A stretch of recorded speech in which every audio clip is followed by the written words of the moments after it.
And welcome back to the show. I'm your host, Lance Roberts. Lance Roberts Podcast right here at realinvestmentadvice.com. On with us right now, our good friend, Dave Collum, professor of chemistry, Cornell University. Dave was kind enough to come down for one of our investment seminars that we had here in Houston, and was a great hit because at that time we were talking a lot about snowflakes and millennials and what was going on in the world around us. And I don't know, Dave, it seems to me a bit of the millennial criticism has died down over the last year or so. Have they just kind of given up the ghost at this point? No, but I think what you're detecting is that adults are starting to push back. So I think people were living in fear for a while, and now people are stepping forward and saying, "You guys are a bunch of idiots. Go back to your dorms," and no longer is your job at risk by contesting the baloney that they say. So I think that you're seeing a battle now. Oh, so adults are standing up for themselves. That's a new one. Yes. Well, look, we got a lot of stuff to we haven't been able to catch up here in a while, so we kind of got a lot of different topics to talk about. I loved your tweet today. The one that you said, I have no idea what I'm talking about, but, odds are it's going to go off the rails. And that's probably true. So, I know you're depressed a bit today. Pot stocks crashed the most on record in one day. My wife must be on vacation or something. Yeah, I don't own pot stocks. I had probably 2 hours of conversation with Todd Harrison about his new fund, and I ended up not doing anything about it. I was too much in my defense mode, but I may live to regret that. I might have missed the next Bitcoin or something. Yeah. Well, it's interesting. If you take a look at these Canadian pot stock companies and things like this, Tilray and others, of course, they're doing the typical, kind of the Bitcoin move, right? That initial move off the bottom, they go up 1,000%, they crash, they run back up, and then ultimately the big crash comes. The question is when my wife is a big reality television fan. Right. And so she loves these reality television shows. And she was watching this one the other day called The Shahs of Sunset. And this girl in there, she has a high school education, and she's starting a pot company. It's a pot products company called Woosah. And she has to go give a presentation to a group of investors. And so she goes in, she sits in front of the group of investors, and she's like, Woosah. That's what I'm doing. It's me. And I mean, this was the worst presentation that you could ever imagine. She had no idea if she could ever make money at it. She didn't even know what financials were. She goes, I really don't know if I could charge enough. And the investors are sitting there just kind of scratching their head. Now, the funny thing is they'll all invest with her because she's on television.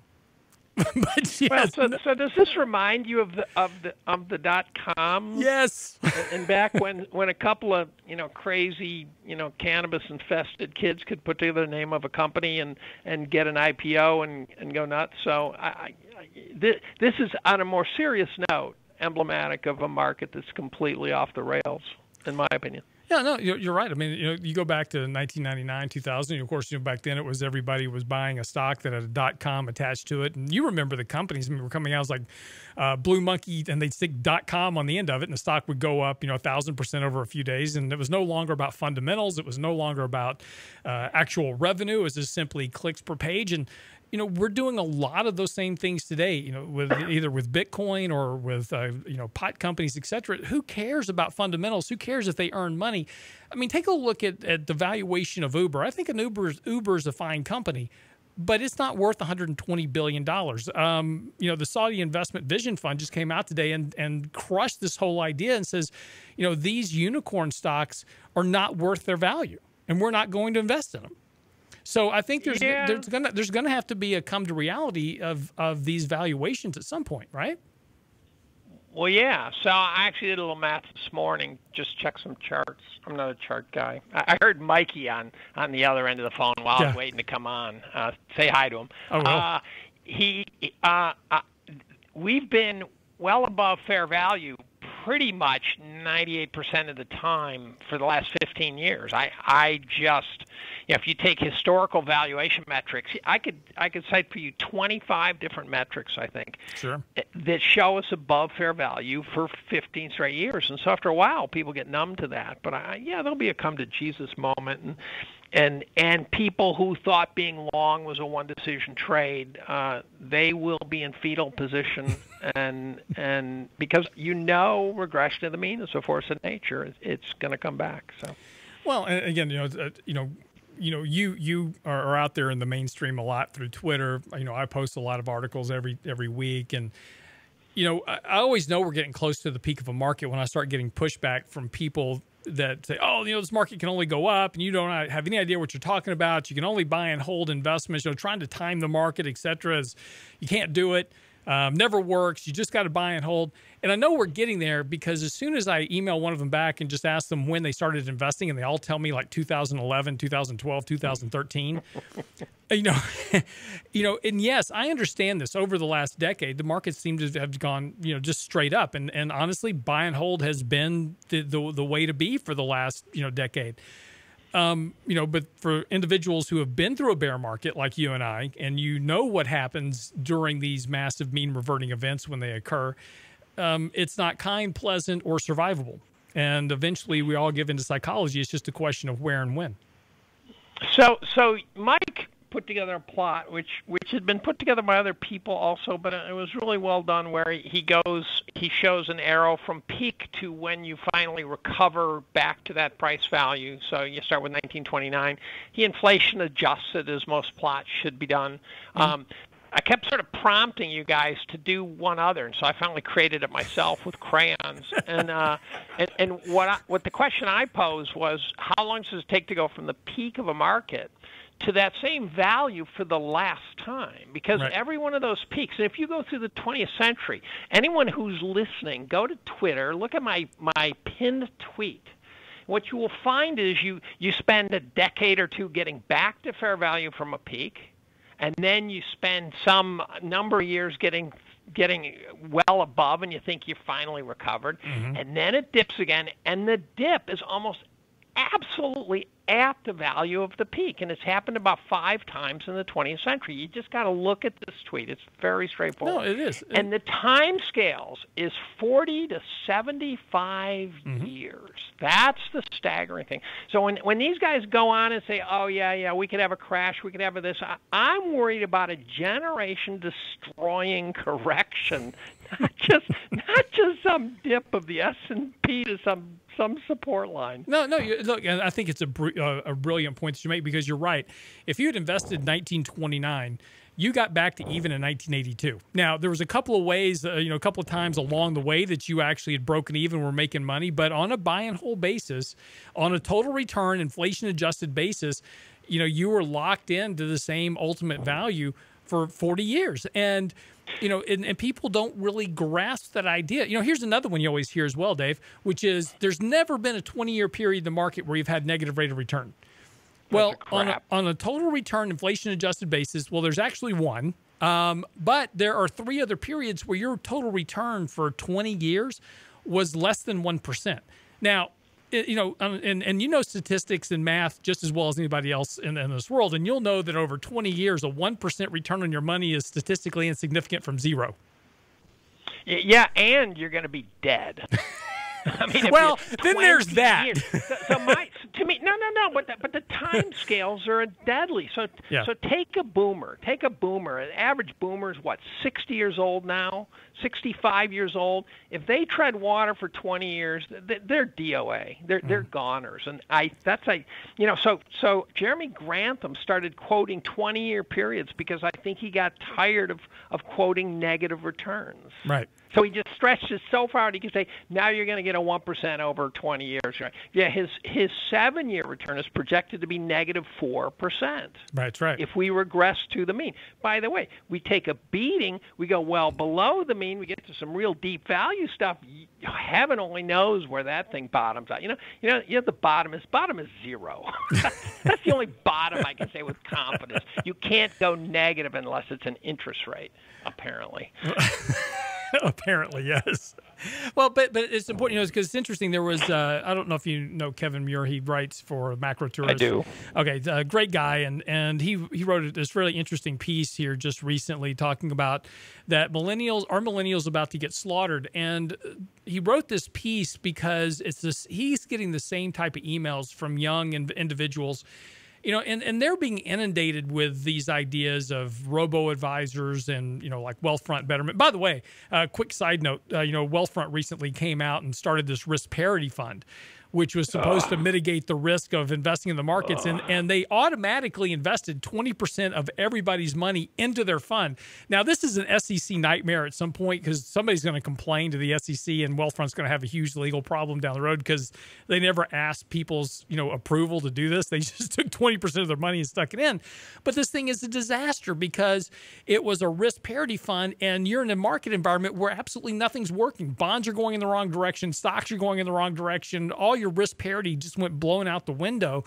But, this is the idea of what millennials have been in, which is just put it in, leave it alone. It's just going to go up over time. You can't manage it anyway. If they have any money to invest, they've taken this hands-off approach idea, expecting that markets are going to continue to generate 15% a year. And his point is that, investors are doing the same thing today that every other generation has done at the peak of a market, which is be overly confident about forward returns and not pay attention to what happens historically. So I read The Intelligent Investor this summer for the second time. It was like going to church or something for me.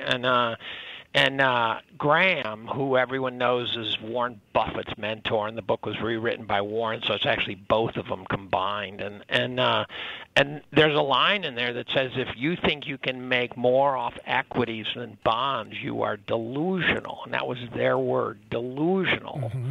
And I've tried to figure out exactly where the arbitrage shows up in the equity bond. I can't get within about 1%, but I have trouble getting the whole way.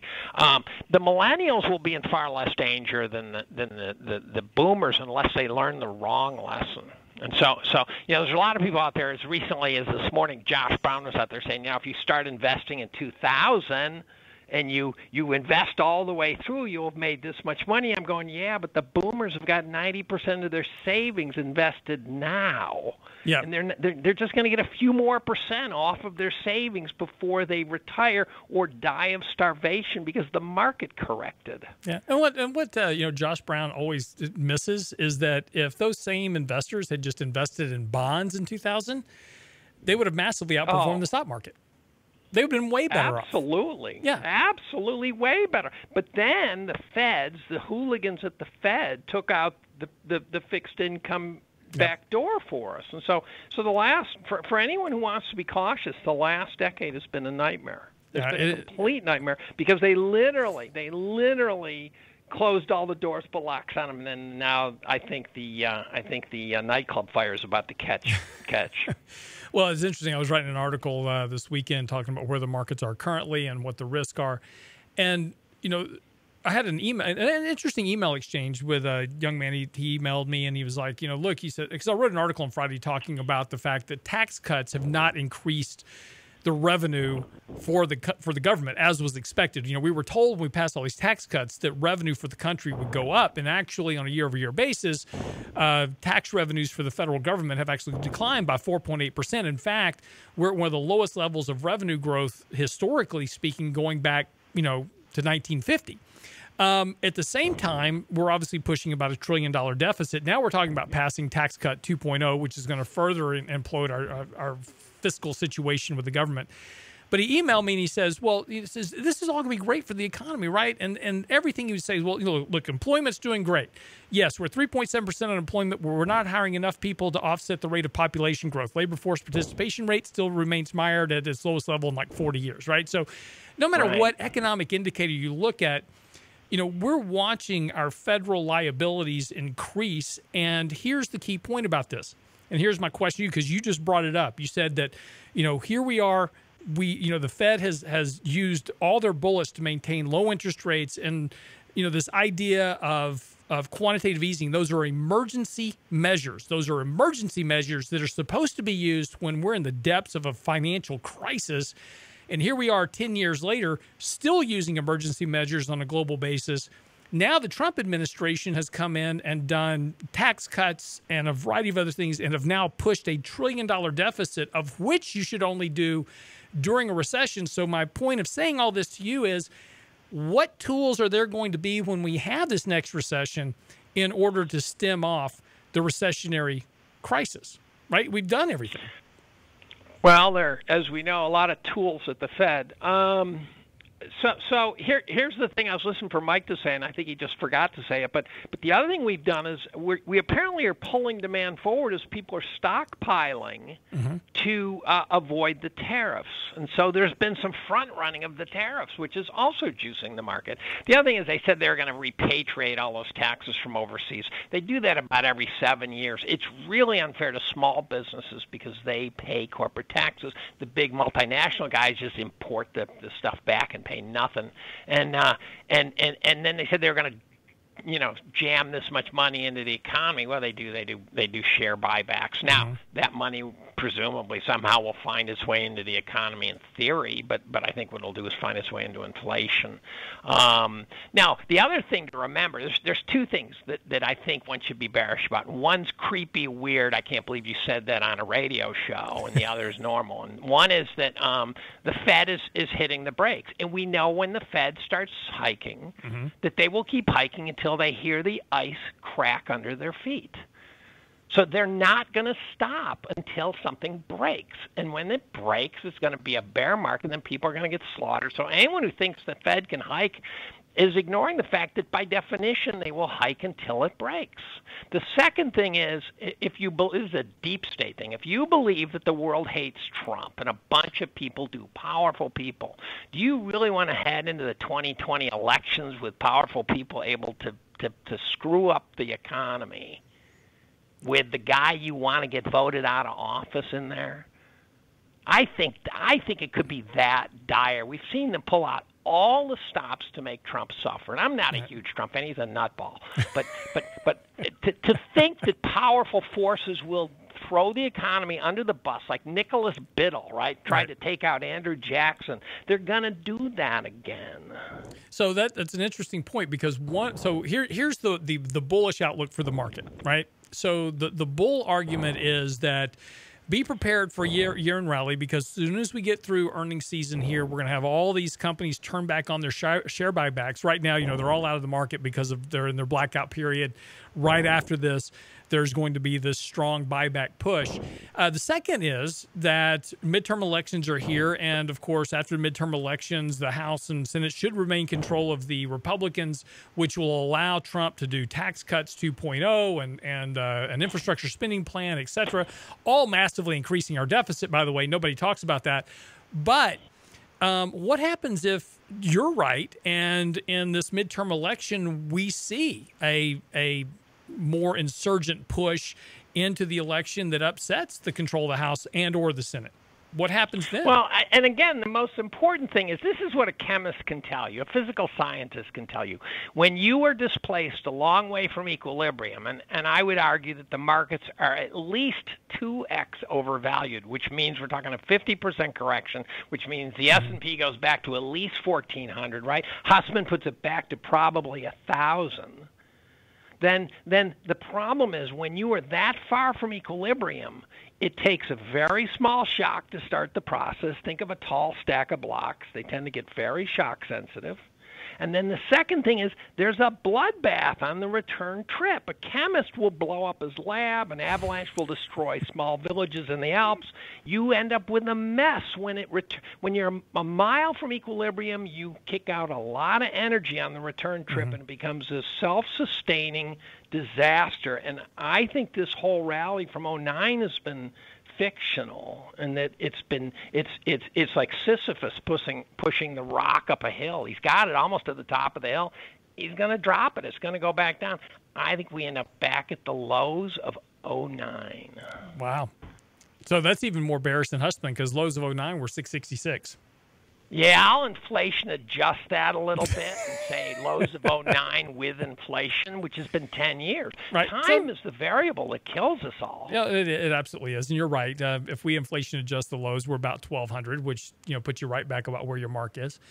But and again, this is, a lot of people are going to listen to this podcast and go, oh, these guys are just so bearish, et cetera. And I think the real message that, you and I are both just trying to say here is that simply, look, as investors, we want to make money. Our job is to make money. We've been invested in this market since 2009. It's now a decade later.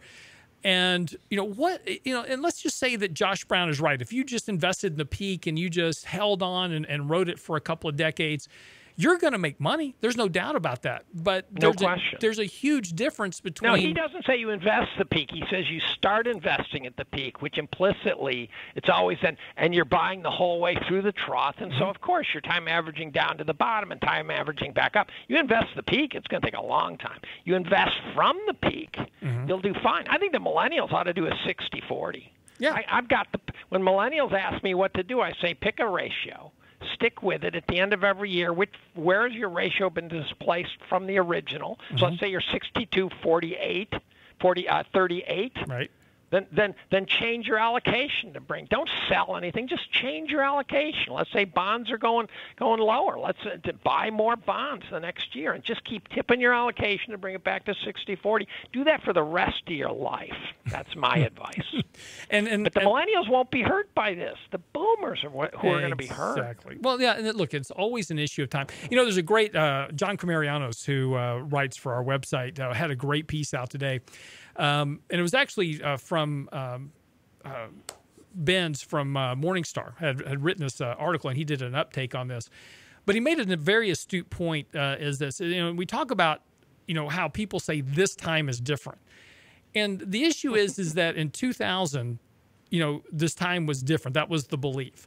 And as a 53-year-old male now, back then, I was 20 years ago, I was a young 30-year-old buck. So if I was investing then, you're absolutely right. If I had just dollar cost averaged all the way through the market, I'd have more money today. I'd still be short of my goals, by the way, because, my time inflation adjusted requirement of money to fund my retirement doesn't go up and down. It just goes up. So, even though I wind up short of my goal, I still made money. But the point that John made, and I think this was so critical, it was brilliant when he made it, which is this time is different. But even if this time is not different, you're different because you're older. 30 years ago, you were in your 20s. Now you're in your 50s, 10 years from retirement. It doesn't matter if this time is truly different. You're different. And your time frame is all you have to do to survive. And you're right, millennials can weather through a crisis and probably be okay. For the majority of Americans heading to retirement that have no money saved up anyway, you and I have discussed these stats numerous times. The average savings balance for most Americans is negligible to nil. They're in a lot of trouble heading to retirement, and they're all dependent on Social Security, which is a whole nother ball of wax that we've got to talk about. Yeah, well, there are things that are different this time that are profound, though, right? This time they put $20 trillion into the global economy. Never have they gotten near that. You had central bankers buying corporate bonds. You have a GDP that's tracked the Great Depression, and at the same time the equity market has gone up multiples. You have you have pension funds that at a market peak. There's no way this isn't some kind of market peak. Let's call it a pause that refreshes. Something's got to give, right? We've been on a roid rage. We've got pension funds that are 40%, 30% funded. So they're going to break. They're not just going to suffer. They're going to snap. Right. There's no way that Kentucky and Illinois and these various states, Hartford's in bankruptcy essentially, right? There's no way they recover through organic growth. Yeah. So what happens? And that's what's really different. We've got a system now that's got fragilities in it like nothing we've ever seen before. And that's what keeps me up at night. Well, yeah, it should, because we talk about pension funds and there's a $5 trillion hole in it now. By the way, there's two big numbers to that. Well, the first is what they call the underfunded balance. How much you're underfunded. And you say, okay, so you're 30, 40% underfunded. That's the average underfunding balance. And so they've got a big problem. But that's a number that is adjusted based on the underlying assets based upon 7% annual growth rates to the point that money is needed. If you actually take the amount of assets and say, well, wait, stop. How much money do you actually have in your pension fund? If you liquidated everything and you had a pile of cash, how much? It's like 20% funded, 20 to 30% funded. And all of us, so in Houston's a prime example of just stupid management of a pension fund. They've been running 7 and 8% growth rates now for the last 30 years. They're massively underfunded. They're $8 billion in the hole. And they just went out and sold bonds for $1 billion to stick it into their fund to try to shore up some of the underfunding. And they did it at a peak of a bull market cycle, not at the bottom of a bear market where they should have done it in 2008. They're doing it now, which is just guaranteed to take that billion they just stuck in, turn it into $500 million in about a year and a half.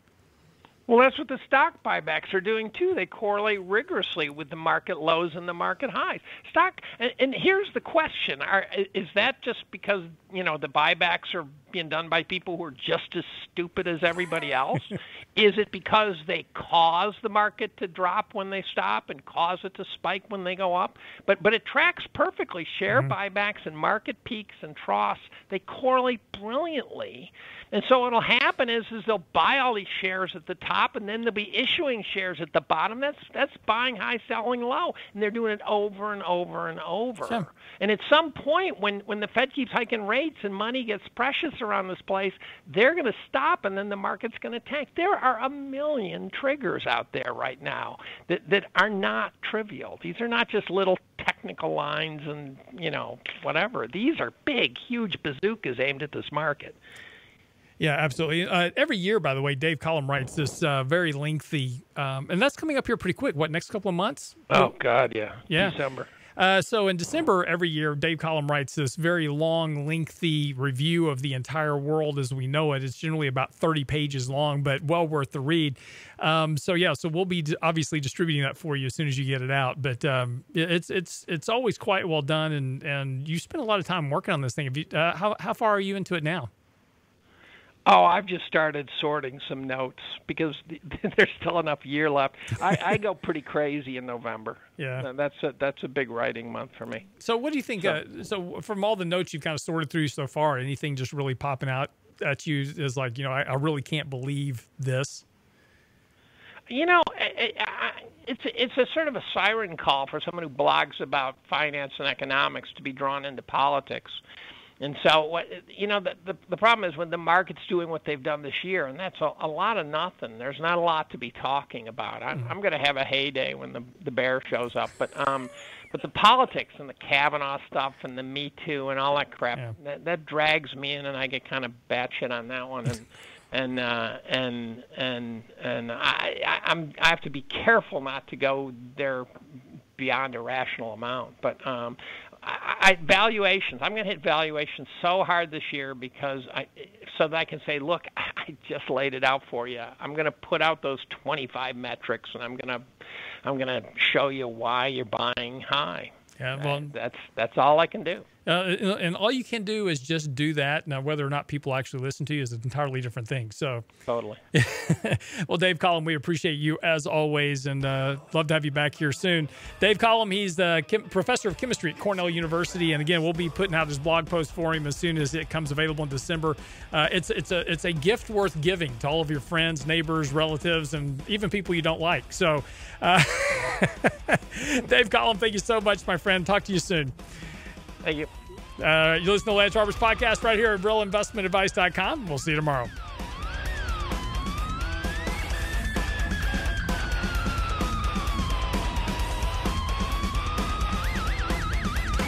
Money, money, money, must be funny in a rich man's world. Money, money, money, always sunny in a rich man's world.